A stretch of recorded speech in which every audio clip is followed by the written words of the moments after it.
Assalamualaikum warahmatullahi wabarakatuh. Waalaikumsalam warahmatullahi wabarakatuh.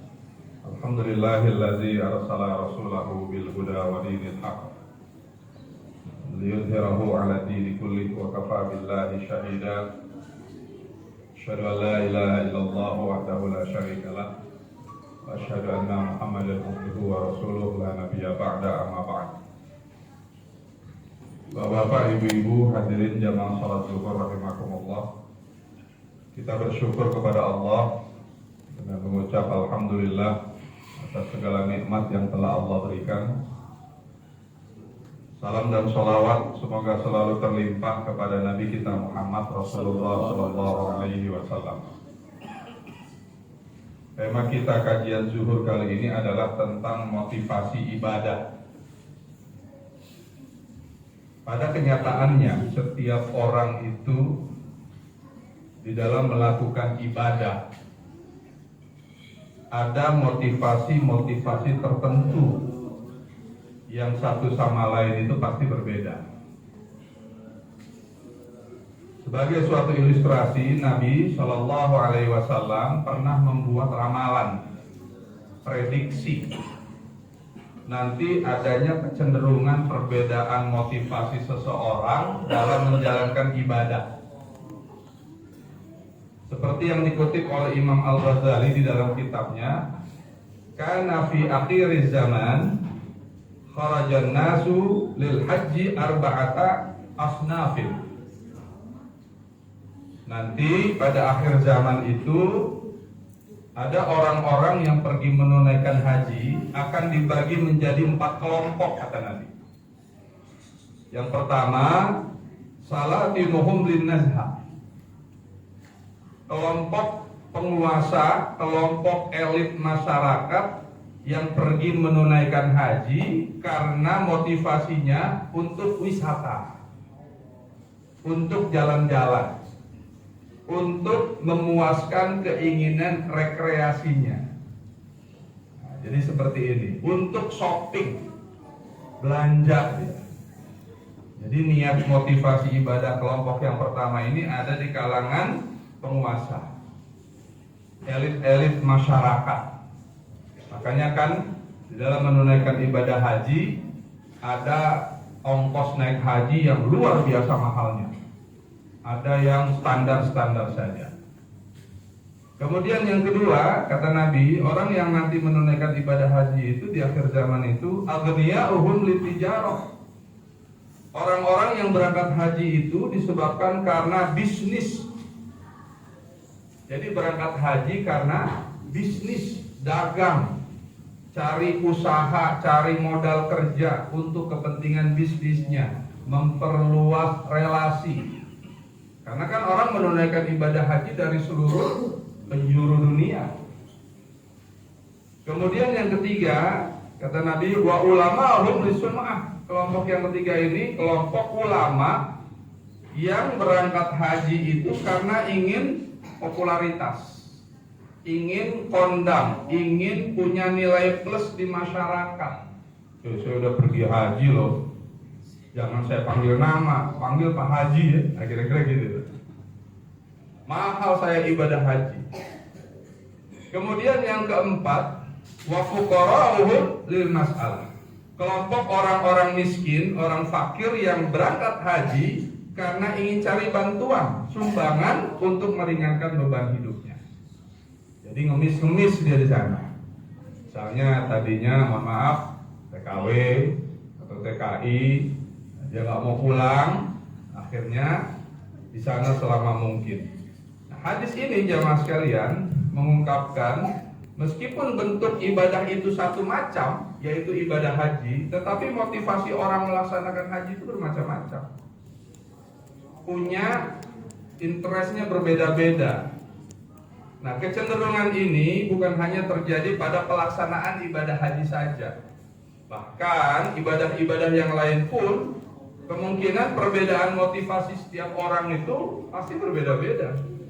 Misalnya kalau hari Jumat, kita lihat hari Jumat itu orang yang mengerjakan sholat Jumat itu kan di masjid terbatas. Atau misalnya kita lihat lagi pada saat Idul Fitri, Idul Adha, penuh. Yang tadinya nggak pernah ke masjid, Idul Fitri, Idul Adha duluan itu Pak. Kenapa duluan? Pamer baju baru, sajadah baru, baju apalagi Pak, sarung baru. Nah, itu motivasinya begitu. Ada motivasi-motivasi yang seperti itu. Jadi motivasi melaksanakan sholat seperti Idul Fitri, Idul Adha itu adalah semata-mata bukan hanya untuk ibadah, tapi motivasi bermacam-macam. Secara umum jamaah sekalian, motivasi ibadah itu di dalam agama Islam dapat dikelompokkan ke dalam dua hal. Yang pertama, ibadah karena Allah, lillah, karena keikhlasan. Kemudian yang kedua, karena riya. Apa itu riya? Ada unsur lain dalam pelaksanaan ibadah.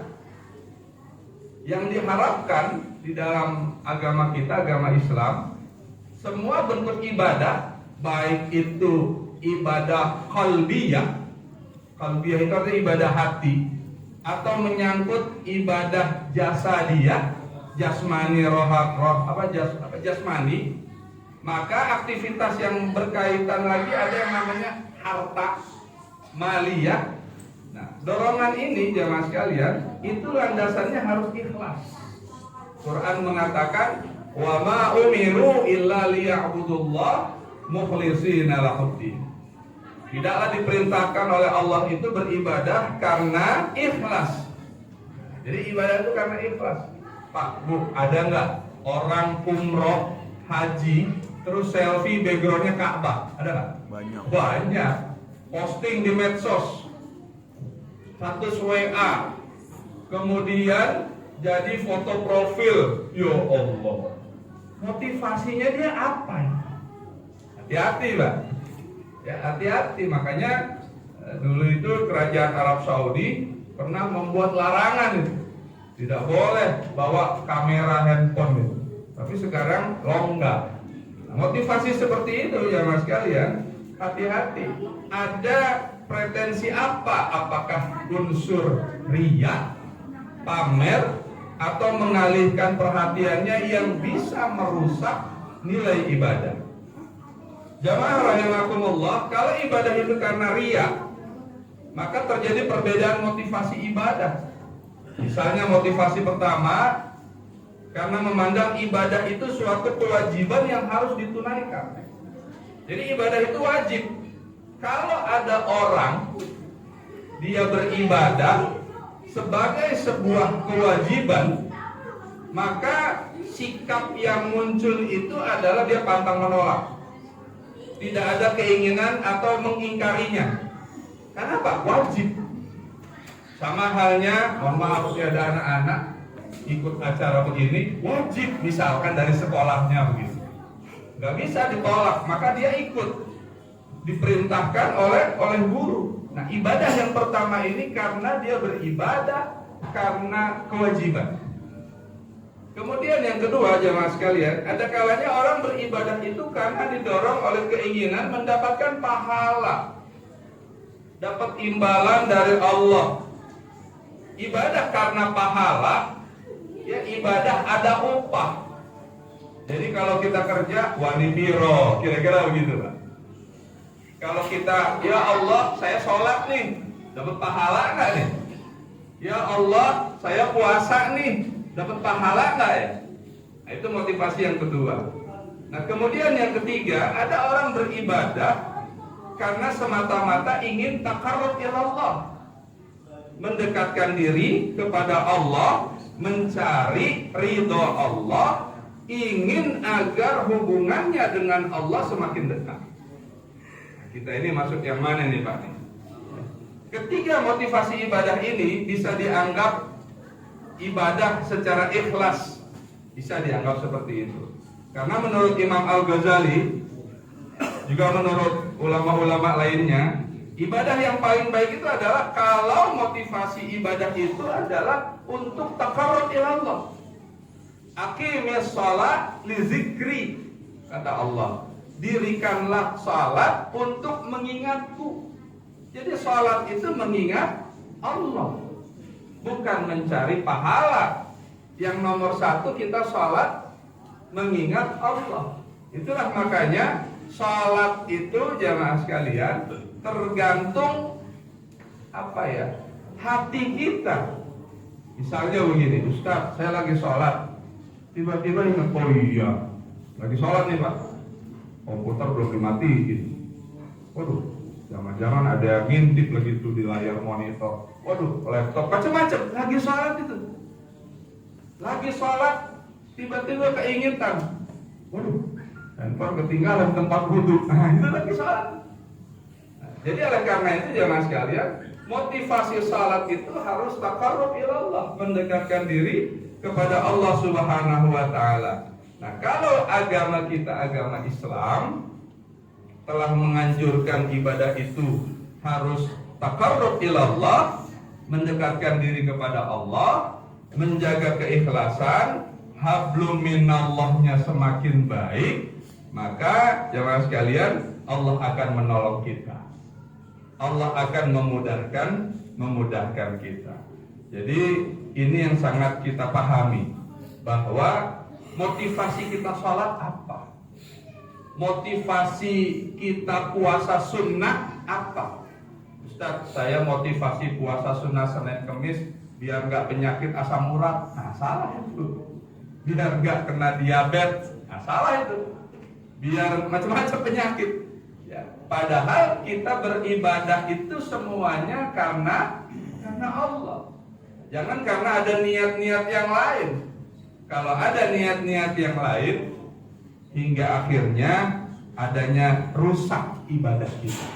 Jangan kita rusak ibadah kita karena niat yang salah. Innamal a'malu binniyat.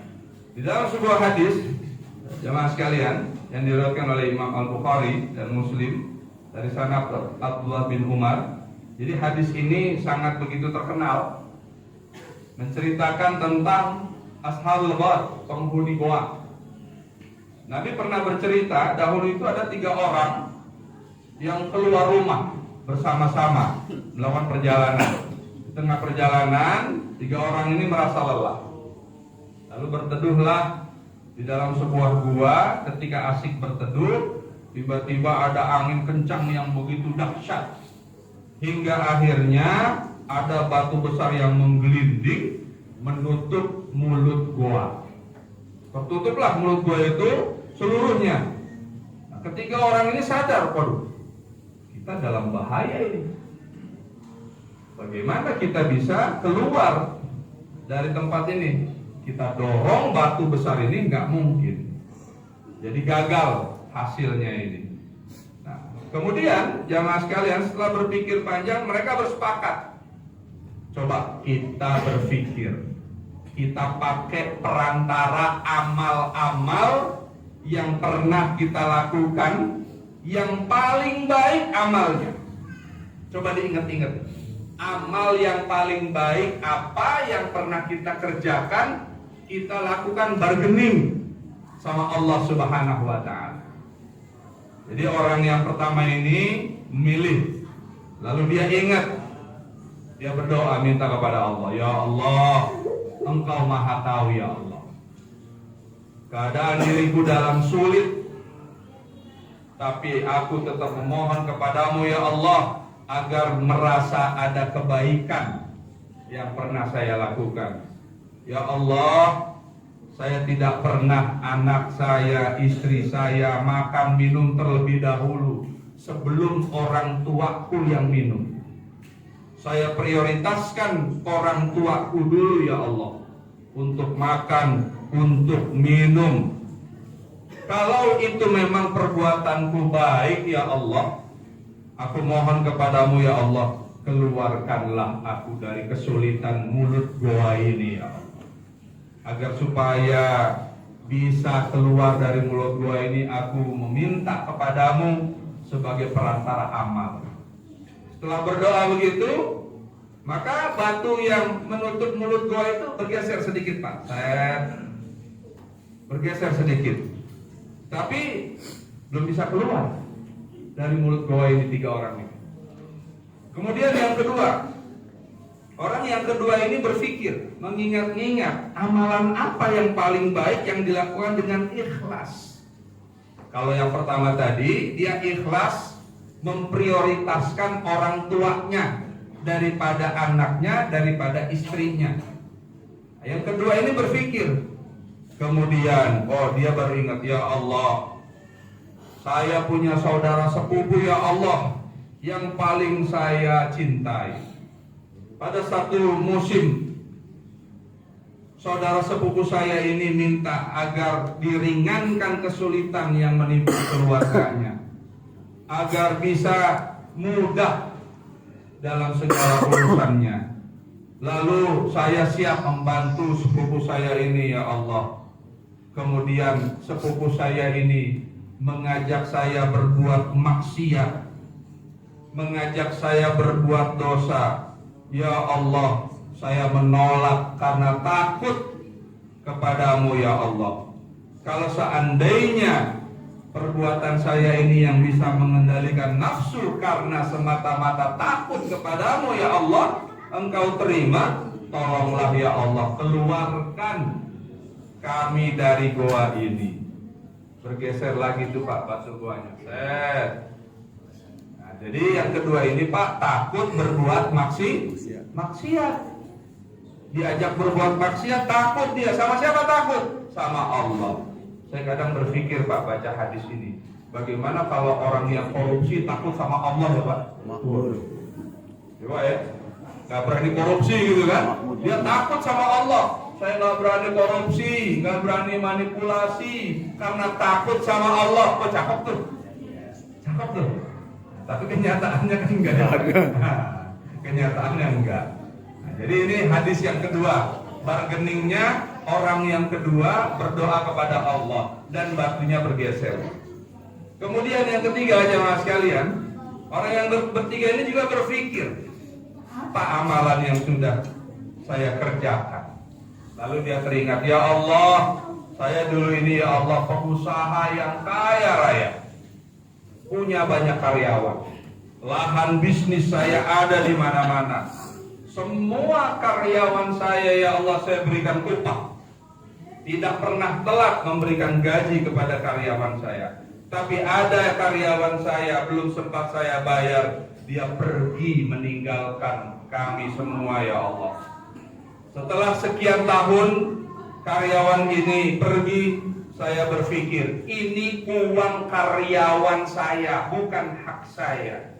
Maka saya kembangkan ya Allah uang karyawan saya ini, membelikan ternak dan mendapatkan keuntungan yang luar biasa.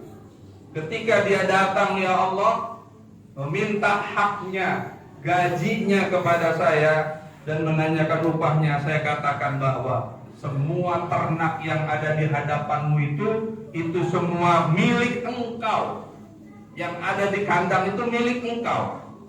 Karyawan ini tersinggung, ya Allah, saya hanya minta upah saya tidak meminta yang lain. Setelah saya yakinkan ya Allah bahwa semua ternak itu milik engkau, karena dari awal uangnya saya putar menjadi ternak milik engkau, silahkan engkau ambil. Ya Allah, kalau memang perbuatan ini merupakan perbuatan baik ya Allah, maka tolonglah ya Allah agar aku bisa keluar dari goa ini. Bergeser kembali batu itu Pak, dan keluarlah 3 orang ini selamat. Allah yang menyelamatkan. Apa yang dilakukan? Ada amalan-amalan motivasi ibadah yang dilakukan karena Allah, karena ikhlas, bukan karena yang lain-lain. Akhirnya disebut dengan tawassul bil amali salih. Jadi perantara bernegosiasi dengan Allah melalui amal saleh. Nah, cara yang seperti ini jemaah sekalian, itu banyak juga yang dilakukan oleh orang-orang yang saleh itu. Makanya Pak, Bu, kadang kan kita ini kan suka menemui kiai, suka menemui ustadz, habaib, Pak Kiai doain saya ya, kan kayak gitu kan? Biar bisnis saya lancar, biar saya besok kepilih pilkada, kan gitu ya. biar saya kepilih jadi anggota dewan, tolong Pak Kiai doain. Kenapa minta begitu? Karena orang-orang itu menganggap Pak Kiai itu doanya makbul, amal salehnya ikhlas lillahi ta'ala, makanya minta doa. Mungkin bapak-bapak ada yang minta doa juga sama Mama Gufron kali ya. Ya kan? Ada kan yang kemarin ngomong sama semut gitu kan? Ya, mungkin ada juga yang minta doa kepada si Mama Gufron. Nah, jadi jamaah sekalian, begitu pula kita pernah ingat di zaman sahabat Nabi, ada sahabat Nabi itu sedang berjalan-jalan, sedang musafir, lalu didatangi ada orang kampung untuk mengobati anak yang sedang sakit. Kata sahabat Nabi ini, saya bukan tabib, nggak apa-apa, tolong doakan, anak saya sakit. Nah, sahabat Nabi ini bingung, waduh bagaimana cara ngobatinnya? Ya sudah, kalau gitu saya minta air putih. Diberikanlah air putih segelas, dibacakan Al-Fatihah, lalu diminumkan ke anaknya yang sakit. Dia yakin sahabat Nabi ini dengan membaca Al-Fatihah bisa menyembuhkan anak yang sedang sakit. Sembuh Pak setelah diminumkan. Peristiwa ini lapor kepada Nabi, ya Rasulullah, tadi saya ada peristiwa begini. Apakah saya salah ya Rasulullah? Nabi tidak menyalahkan. Nah, itu pun yang penting keyakinan. Masalah menyembuhkan adalah urusan Allah Subhanahu wa taala. Tapi masalah keyakinan ini, jamaah sekalian, itu adalah kita perlu. Nah, oleh karena itu, jamaah sekalian, kalau hadis ini memberikan contoh mengenai amal yang baik, tentunya disertai dengan motivasi yang baik. Jadi kalau amal baik disertai dengan motivasi yang baik. Lalu bagaimana? Amal yang kelihatannya baik, tapi motivasinya jelek.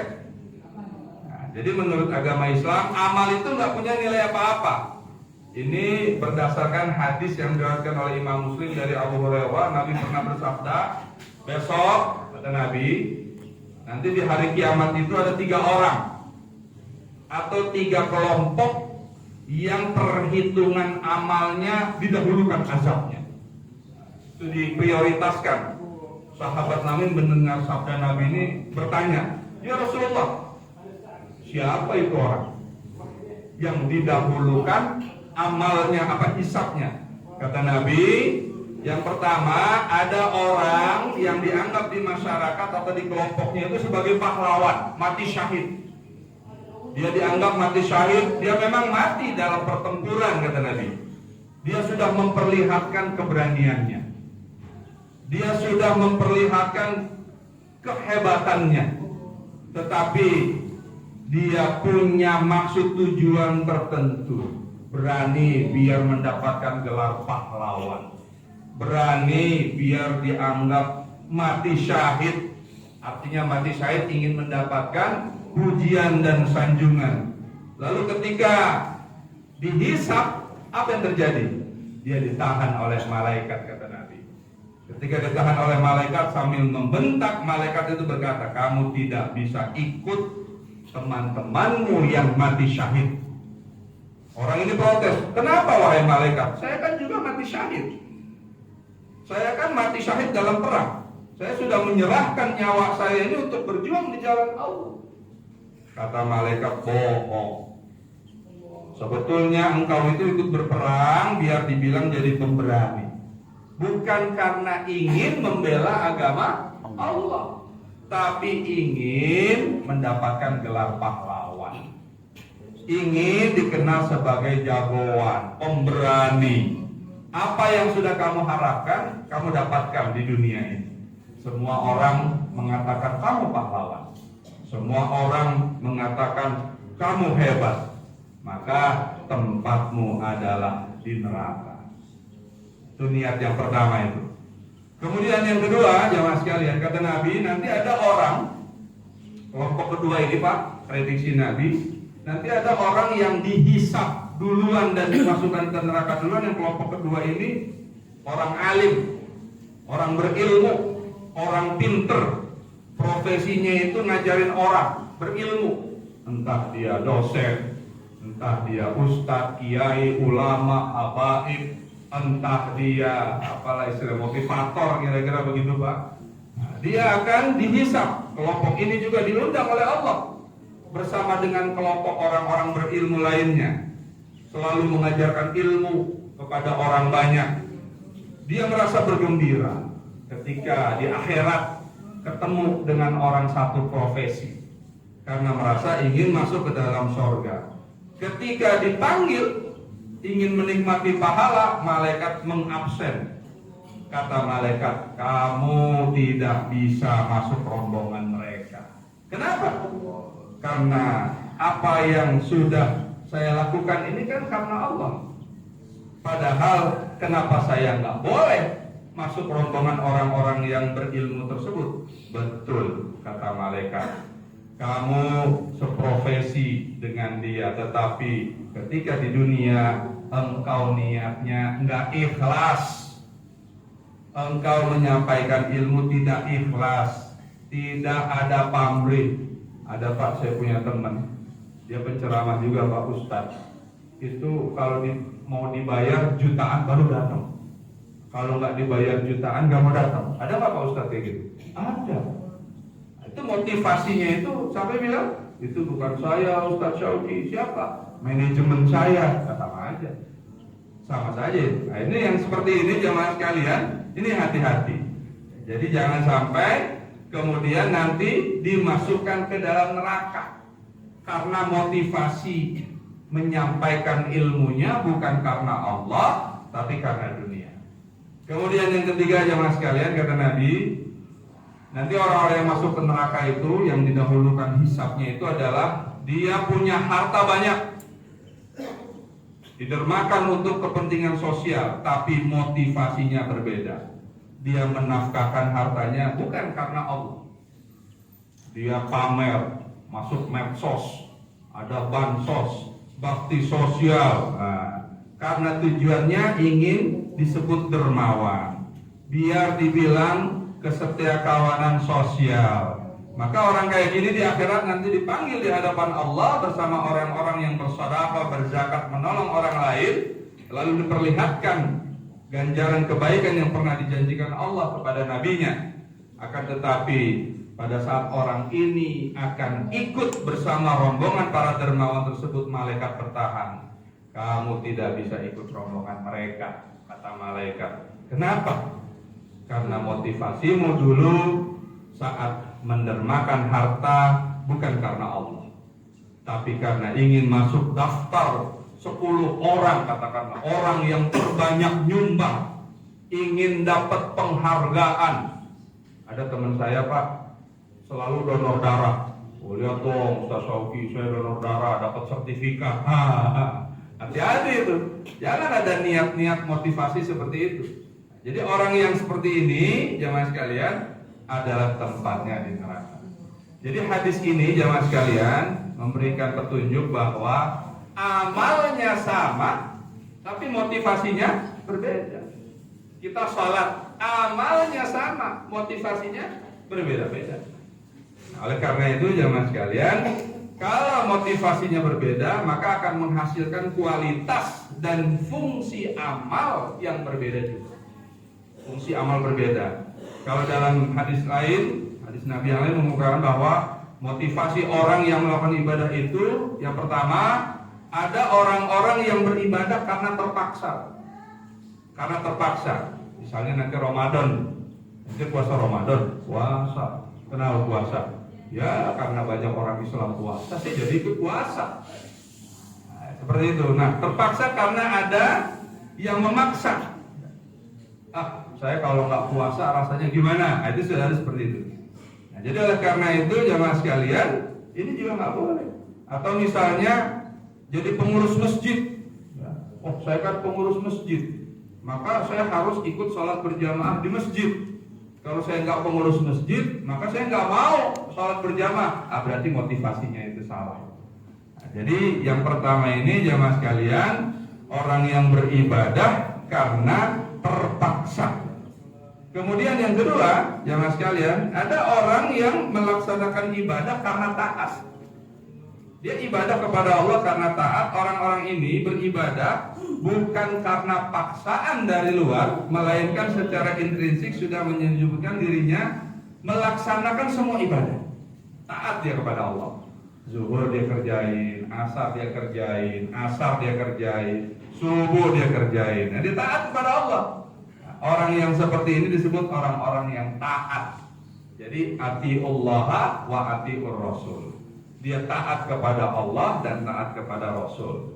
Nah, kemudian yang ketiga yang paling bagus adalah orang beribadah karena merasakan nikmatnya beribadah. Dia merasa kenikmatan. Ada rasa yang hilang, Pak. Coba misalkan, Pak, Bapak kan ada orang yang mania kerja, workaholic, kerja jam 8, tahu kok udah jam 12. Ada yang menikmati pekerjaannya. Khairul Tanjung, Pak, konglomerat, pernah ngomong di forum, dia mengatakan dulu, saya ini kerja sehari 18 jam. Tuh, Pak, 18 jam. Berarti selesai jam 12 malam ya. Kalau dari jam 8 pagi 18 jam dia kerja. Nah, itu yang seperti itu dia merasakan nikmat bekerja. Begitu pula ibadah kepada Allah. Kalau orang sudah merasakan nikmat salat, nikmat baca Quran. Baca Quran kita berapa nih? Ya kan, ada yang selembar baru juga setelah satu ayat udah gerah gitu. Selembar aja udah males kita. Nah, itu bedaannya, nggak merasakan nikmat. Coba kalau lagi makan nikmat, pasti nambah ya? Wah, nikmat ya, nambah ya? Nah, begitu pula bagaimana kalau kita ibadah kepada Allah, merasakan nikmatnya. Nabi SAW itu sholat, itu sampai kakinya bengkak-bengkak. Ya Ustaz, namanya juga Nabi. Nabi. Ya Nabi dijamin masuk surga saja, sholatnya kayak begitu lah. Kita nggak dijamin masuk surga, sholatnya buru-buru. Iya kan? Doanya kan Allahumma antas salam. Karena buru-buru, Allahumma lantas jalan. Nah kan? Jadi bagaimana? Ya kan? Nabi sholat kakinya bengkak-bengkak. Sampai istrinya negur, ya Rasulullah, kamu kan penghuni surga. Masa kamu sholat sampai kakinya bengkak-bengkak ya Rasulullah? Apa kata Nabi? Memangnya aku nggak boleh jadi hamba yang bersyukur kepada Allah? Tuh Nabi. Kita sholat boro-boro berjamaah di rumah, subuh kesiangan, kadang nggak sholat, pengen masuk surga, ya Allah, pengen masuk surga, jarang baca Quran, bagaimana itulah? Nah, motivasinya ini yang harus kita kencangkan jamaah sekalian. Motivasi ibadah kita itu harus merasakan nikmat. Nah, sekarang ada anak-anak muda sekarang nih Pak, dia merasa menikmati itu kalau main game. Wah, main game dia menikmati itu. Wah, coba sih. Nggak nyindir, enggak. Asik banget menikmati dia main game sampai lupa waktu itu. Ada nggak anak muda kayak gitu? Ada. Tapi kalau sholat, waduh, maunya 2 menit selesai. Tapi kalau main game berjam-jam, mabar ya? Main bareng. Waduh, menikmati dia tuh. Gue menang. Apa gitu? Jadi kalau sudah menikmati ibadah, takarrub kepada Allah, udah Pak, enjoy. Nah ini yang harus kita niatkan, motivasi ibadah kita. Nah oleh karena itu jemaah sekalian, motivasi ibadah kita ini apa? Jangan sampai belok. Jangan sampai kita belok kanan. Mohon maaf Pak, kita ngasih duit kepada memberikan uang kepada selain istri kita, kepada perempuan lain. Ayo, motivasinya apa Pak? Ya kan? Apa mau dikawinin karena janda? Kan begitu kan? Apa karena mau apa? Hati-hati. Kalau memang karena Allah, nah, bismillah. Gak ada motivasi karena ingin menikahi, jangan niat-niat. Kalau memang karena Allah, sudah berikan. Nah, jadi hati-hati motivasi ini jemaah sekalian. Itulah bahasa hadis namanya innamal a'malu binniyat. Sesungguhnya setiap amal perbuatan harus diiringi dengan niat. Niat kita apa? Itulah niat itu namanya motivasi ibadah. Saya kira ini cukup Pak Agan ya, kajian kita hari ini. Semoga bisa kita mengerti tentang motivasi ibadah. Tentunya motivasi ibadah kita berbeda-beda. Ibadahnya sama, tapi motivasinya berbeda-beda. Salat sama, puasa sama, tapi motivasinya berbeda-beda. Misalnya kata dokter, Pak, puasa sunnah supaya sehat. Nah, hati-hati, kita puasa sunnah ngikutin Nabi atau ngikutin perintah dokter. Hati-hati. Kalau kita ngikutin Nabi karena sunnah Nabi, insya Allah Allah berikan kesehatan. Tapi kalau ngikutin perintah dokter, nah ini kita luruskan niat kita. Jangan karena perintah dokter, tapi karena Allah kita melaksanakan ibadah. Ada pertanyaan Pak? Silakan.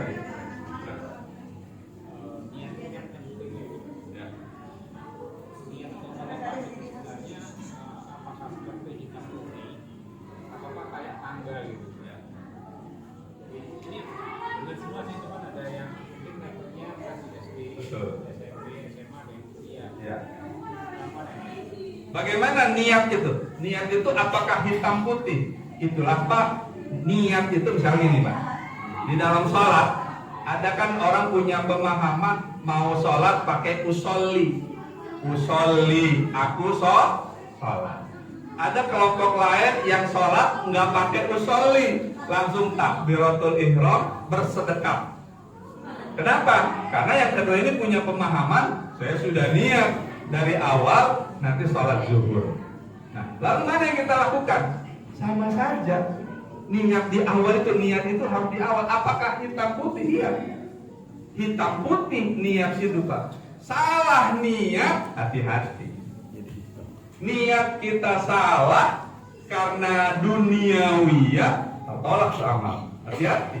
Tapi kalau niat kita karena Allah, niat kita ingin mengharapkan ridho dari Allah, nah itu. Bagaimana? Ini kan proses Ustaz.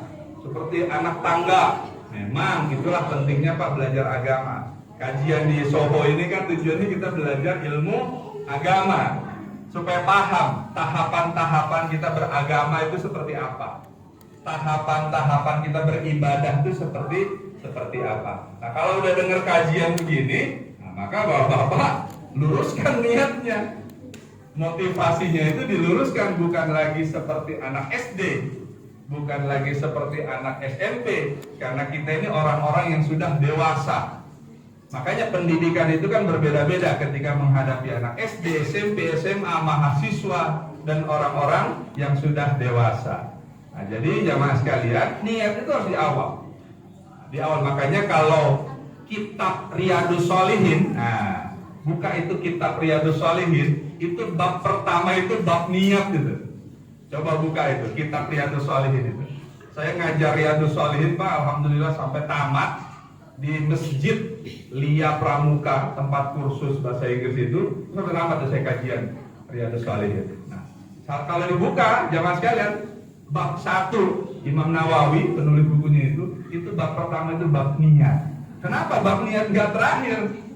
Kalau fikih bab pertama itu bab toharoh, kebersihan.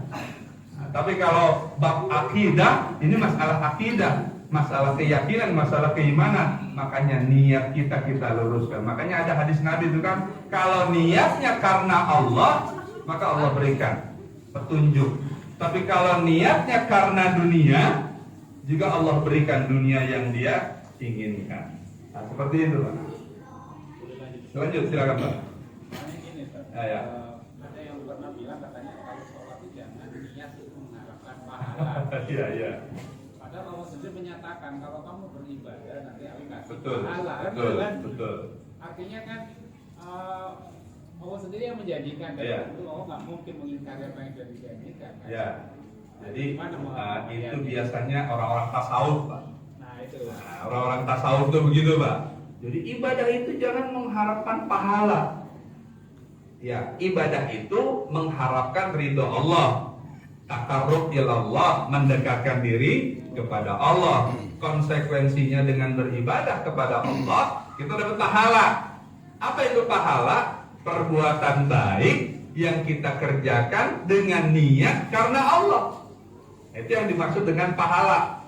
Pahala itu bahasa Al-Quran namanya amal saleh. Man amila sholihan falinafsih. Barang siapa yang beramal saleh, kata Al-Quran, maka untuk dirinya sendiri. Makanya Pak, ada pemahaman tidak bisa mengirim pahala kepada orang lain. Saya dapat pahala nih Pak, baca Quran. Terus pahalanya mau saya kirim ke bapak saya yang sudah meninggal. Ada pemahaman nggak nyampe. Kenapa? Masa bagi-bagi pahala? Emang pahala kita udah banyak dibagi-bagi. Kira-kira begitu Pak. Yang ada apa? Mengirim doa. Allahumma ighfir lahu warhamhu wa'afihi wa'fu anhu wa'akrim nuzulahu. Nah, jadi pahala itu kita dapat, kita ngaji begini nih Pak, dapat pahala. Pahalanya buat siapa? Buat kita. Karena kita, telinga kita, otak kita, berpikir kita menyimak, maka dapat pahala. Lalu pahalanya yang kita lokasi nih, ke nenek kita udah meninggal gitu. Berarti kita overload pahala ini kan. Banyak banget pahala kita bagi-bagi. Maka ada kelompok pemahaman tidak ada itu yang namanya mengirim pahala, yang ada mengirim doa. Kalau mengirim doa boleh mengirim doa, tapi pahala itu amal yang kita kerjakan. Karena ada hadis Nabi, iza mata benu Adam inqata'a amaluhu. Kalau meninggal anak keturunan Nabi Adam, maka terputuslah amalnya. Illa min salasin, kata Nabi. Cuma 3 yang gak terputus. Yang pertama, sedekah jariyah. Apa itu sedekah jariyah? Sedekah yang dikerjakan ketika masih hidup. Nah, ini Pak jangan salah. Saya sering Pak diundang orang kaya, suruh ceramah, baru dermawan. Ustaz, saya bagi-bagi duit nih yang hadir tahlilan nih. Bagi-bagi duit? Iya, selama almarhum hidup gak pernah. Kenapa? Elit Ustaz. Nah, sedekah itu ketika masih hidup. Kata Nabi tak terputus. Yang kedua, ilmu yang bermanfaat. Ilmu yang bermanfaat itu mendistribusikan ilmu, bagi-bagi ilmu, bukan hanya ilmu agama. Ilmu dunia pun kita bisa bagi-bagi. Misalnya ada junior kerja di kantor, nggak tahu ilmunya, tanyalah senior, dikasih, ngerti. Nah, itu juga ilmu yang bermanfaat. Kemudian yang ketiga kata Nabi, waladun saleh yad'ulah. Yang tidak terputus amalnya itu adalah anak yang saleh yang mendoakan kedua orang tuanya. Orang tua kita sudah meninggal, kita doakan. Nah, itu yang tidak terputus. Nah, itulah jamaah sekalian, semua amal kita terputus. Amal kebaikan kita terputus kalau sudah meninggal dunia. Pahala kita terputus kalau sudah meninggal dunia, kecuali 3 yang tidak terputus tadi. Yang pertama sedekah jariyah, yang kedua ilmu yang bermanfaat, yang ketiga waladun saleh yad'ulah, anak yang saleh yang mendoakan kedua orang tua. Begitu Pak. Ada lagi? Silakan. Nggak apa-apa. Lanjut. Nyambung yang hadis terakhir tadi. Ya. Salah satunya yang amal dan terputus itu kan anak yang soleh. Itu secara tekstual memang ada kata-kata anak soleh yang mendoakan orang tuanya. Karena saya punya pemahaman setiap kebaikan anak itu nanti pahalanya ngalir ke orang tua. Yang benar yang mana? Jadi bunyi hadisnya waladun saleh yad'ulah, anak yang soleh yang mendoakan. Nah, mendoakan. Kita punya orang tua meninggal, kita doakan Allahumma ighfir lahu warhamhu wa'afihi wa'fu anhu wa'akrim nuzulahu Allahumma la tahrimna ajrahu. Kita doakan. Itu anak yang soleh. Ada pertanyaan, itu anak yang soleh, anak yang mana Ustaz? Anak pungut, anak kandung, anak adopsi, anak sambung, kan begitu Pak ya? Anak yatim, anak asuh akan muncul. Nah, kata para ulama, siapapun anak yang di bawah pengawasan kita, entah itu anak asuh, entah itu anak anak yatim yang kita subsidi, maka itu bagian termasuk anak yang soleh. Bagaimana ada orang yang nggak punya anak kandung, tapi dia punya anak adopsi? Apakah itu masuk kategori ke dalam anak yang soleh? Kalau dia anaknya soleh, solehah, mendoakan, kata para ulama iya, itu masuk ke dalam anak yang mendoakan orang tuanya. Meskipun dalam hukum waris dia nggak kebagian. Kalau anak pungut nggak dapat hukum waris. Kalau anak adopsi nggak dapat hukum waris. Yang dapat hukum waris hanyalah anak kandung. Jadi gitu Pak. Cukup Pak? Oh, Pak Agan silakan. Tadi melanjutkan yang masalah niat Ustaz. Ya. Nah, niat itu kan bisa berubah di tengah jalan, berubah terus, sedikit-sedikit berubah. Ya. Untuk meluruskan, atau supaya kita kembali kepada niatnya untuk mengharap ridho Allah itu gimana sih? Baik. Niat itu kenapa berubah? Pengaruh setan. Nah, pengaruh setan.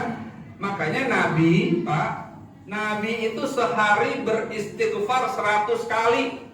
Padahal Nabi itu maksum, dipelihara, nggak punya dosa lah katakannya. Tapi sehari beristighfar 100. Kita berapa kali, Pak? Kita berapa kali? Astagfirullahaladzim. Coba tarikan nafas. Astagfirullahaladzim. Mau mobil macet, brengsek loh, macet lagi ada dosa. Lagi nyetir, astagfirullahaladzim, ya kan?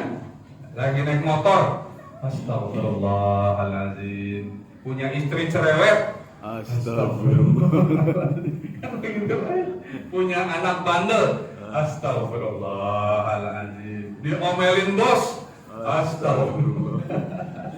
Jadi begitu aja, Pak, supaya setan tidak mengganggu hati kita. Apa itu arti astagfirullahaladzim? Saya meminta ampun kepadamu ya Allah. Ayo Pak, istighfar. Nabi itu sehari 100 kali, bahkan di lain hadis lebih dari 100 kali. Nah, kita berapa kali, Pak? Nah, kan begitu. Supaya niat kita ini nggak belok. Niat kita nggak belok, kita udah lurus niat nih. Nah, jaga itu niat tuh. Astagfirullahaladzim, astagfirullahaladzim. Nah, jaga itu niat kita itu. Supaya terus ihdinas siratal mustaqim. Ya Allah, tunjukkanlah kepada kami jalan yang lurus. Nah, jadi begitulah kan. Kita jaga, Pak. Sering-sering kita beristighfar. Nah, kita kan kadang istighfar kalau kepleset. Ada kepleset, monyet. Ada begitu Pak orang kan. Begitu kan. Nah, itu nauzubillahi min dzalik. Jangan seperti itu. Astagfirullahaladzim. Nah, seperti itu, Pak. Ada yang lain, Pak? Ah, silakan, Pak. Sedekah jariah. Apabila ada seorang yang meninggal dunia berkudus. Ya. Berarti kalau saya sering mendengar ada sedekah ini ditujukan buat almarhumah, itu bagaimana posisinya? Itu yang pertama. Ya. Yang kedua, kan ponakan saya ibadah umroh. Jadi dia niatkan ibadahnya buat orang tuanya yang sudah meninggal, nggak bisa juga itu. Dua itu aja, Pak. Sedekah jariah, ada para ulama yang mengatakan sedekah jariah itu, amal jariah itu amal yang bermanfaat buat orang banyak.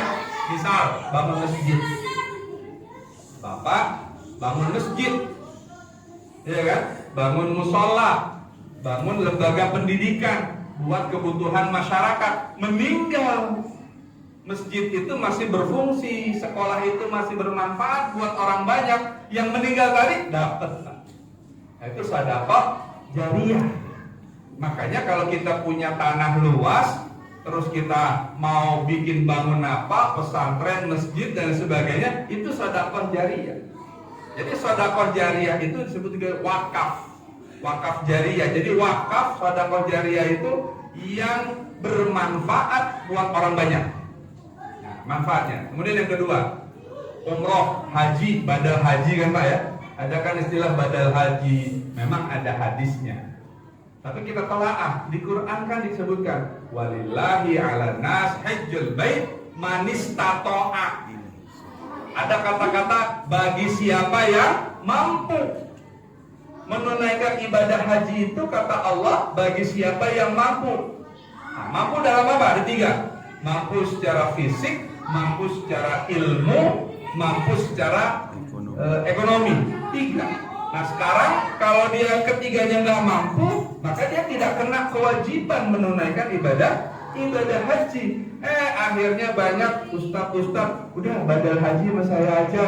Nah, niatnya ustadznya apa nih? Ya kan? Hati-hati. Badal haji sama saya nanti dapat sertifikat. Nah, ada sertifikatnya kan sekarang begitu sekarang Pak ya? Nanti bayar ke saya sekian juta. Ya Allah, kok ibadah jadi lahan bisnis, ya kan? Lahan nyari keuntungan. Kalau sudah nggak mampu, nggak usah dipaksakan. Umroh juga begitu. Kalau nggak mampu nggak usah dipaksakan. Kenapa? Itu tadi man amila shalihan fali nafsi. Barang siapa yang beramal saleh untuk dirinya sendiri. Nah, jadi ibadah itu ya kita yang kita kerjakan. Makanya kan dalam sebuah hadis Nabi dikatakan yang dibebankan sholat itu yang tidak wajib, satu anak kecil, orang gila, sama orang yang lagi tidur. Itu nggak wajib ibadah, Pak, nggak wajib sholat. Anak kecil kalau belum balik. Kemudian orang gila, akalnya nggak sehat, dia nggak wajib ibadah. Kemudian orang yang lagi tidur, dia nggak wajib sholat. Ketika bangun tidur, baru wajib sholat karena akalnya sudah berfungsi. Nah begitu pula ibadah.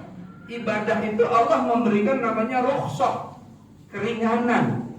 Kita berdiri sholat, nggak mampu berdiri, duduk.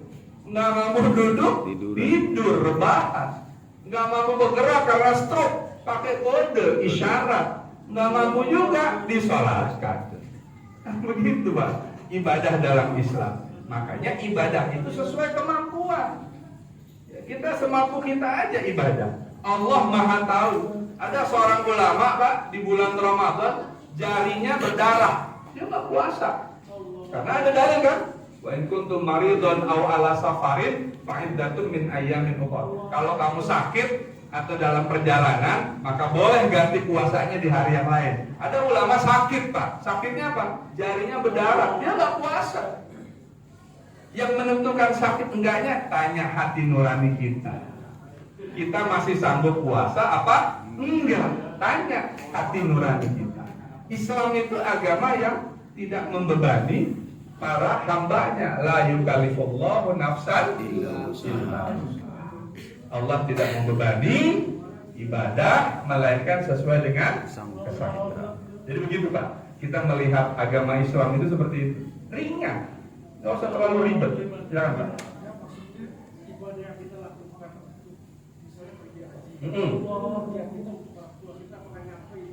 Itulah tadi Pak saya bilang memang ada hadisnya yang menjelaskan seperti itu, namanya haji badal. Kita anaknya yang melaksanakan. Ada ulama yang membolehkan seperti itu. Apakah pahalanya kita kirim ke ibu kita karena sudah meninggal dunia? Ada pemahaman yang bisa dilaksanakan ibadah seperti itu. Tapi kalau kita cerna secara ulang, dalil ayat tadi manis tato'a, bagi siapa yang mampu. Nah, jadi dalam Islam itu ada namanya fikih Pak. Fikih itu kan perbedaan pendapat, biasa itu Pak. Kalau Bapak merasa yakin memang ada hadisnya, ya silakan saja, nggak apa-apa. Yang penting kitanya udah pergi haji Pak. Nah gitu. Jangan kita belum pergi haji, terus kita badal haji orang tua kita. Kita sudah pergi haji tahun ini, tahun depan kita niatkan badal haji orang tua kita. Kita yang membadalkan, bukan ustadz, bukan kiai, bukan ulama, bukan, tapi anaknya sendiri. Seperti itu Pak. Silakan Pak Aga. Kalau sedekah jariah untuk orang yang nggak mampu gimana bentuknya? Sedekah jariah? Ya kalau tadi kan orang yang mampu bisa berwakaf. Ya. Atau dia ikut bangun masjid gitu. Ya. Ada kisah di zaman Nabi. Ada suami istri berhubungan badan di siang hari lagi Ramadan. Lapor kepada Nabi, ya Rasulullah celakalah aku, ya Rasulullah celakalah aku, ya Rasulullah. Kenapa? Saya siang-siang ya Rasulullah bulan Ramadan berhubungan suami istri. Dosa besar saya Rasulullah. Ya sudah, kamu bayar puasa 2 bulan berturut-turut. Ya Rasul, 1 bulan aja mana tahan, ini 2 bulan ya Rasul. Oh kamu nggak sanggup? Nggak sanggup ya Rasul. Ya sudah, kamu kasih makan 60 orang fakir miskin. Ya Rasul, saya aja makan pot-potan. Senin Kemis makan saya ya Rasul. Jadi kamu nggak mampu juga? Nggak mampu ya Rasul. Ya sudah. Lalu Nabi masuk ke dalam kamar mengeluarkan gandum apa kurma. Nih, kamu bawa, kamu kasih ke orang yang paling miskin di kampung kamu. Saya ya Rasul yang paling miskin. Ya udah makan deh. Enak Pak ya? Tuh Pak. Nabi begitu sayangnya udah miskin tapi bikin ulah gitu kan. Itu ada hadisnya. Nah seperti itu Pak Agan. Nah kalau dia nggak bisa ya sudah sesuai kemampuannya saja. Ibadah nggak bisa dengan harta, nggak punya apa-apa. Ya selama anatomi tubuh kita Allah berikan sehat walafiat, ya sudah kita ibadah saja. Seperti itu Pak Agan. Baik Bapak sekalian, sudah masuk jam 1 karena Bapak-bapak juga masuk kantor kembali. Marilah kita berdoa kepada Allah Subhanahu wa taala. Al-Fatihah. A'udzubillahi minasyaitonirrajim. Bismillahirrahmanirrahim. Alhamdulillahirabbil alamin, arrahmanirrahim, maliki yaumiddin. Iyyaka na'budu wa iyyaka nasta'in. Ihdinas siratal mustaqim. Siratal ladzina an'amta 'alaihim ghairil maghdubi 'alaihim waladdallin. Amin. Bismillahirrahmanirrahim. Alhamdulillahirabbil alamin. حمد الشاكرين حمد الناعمين حمدا يوافي نعمه ويكافئ مزيده يا ربنا لك الحمد ولك الشكر كما ينبغي لجلال وجهك الكريم وعظيم سلطانك اللهم انا نسالك سلامه في الدين والدنيا والاخره وعافيه في الجسد وزياده في العلم وبركه في الرزق وتوبه قبل الموت ورحمه عند الموت ومغفره بعد الموت اللهم هون علينا في شكره الموت ونجاة من النار والعفو عند الحساب اللهم اغفر لنا ولوالدينا وارحمهما كما ربيانا صغيرا ربنا ظلمنا انفسنا وان لم تغفر لنا وترحمنا لنكونن من الخاسرين ربنا آتنا في الدنيا حسنه وفي الاخره حسنه وقنا عذاب النار سبحان ربك رب العزه عما يصفون وسلام على المرسلين والحمد لله رب العالمين السلام عليكم ورحمه الله وبركاته. Waalaikumsalam.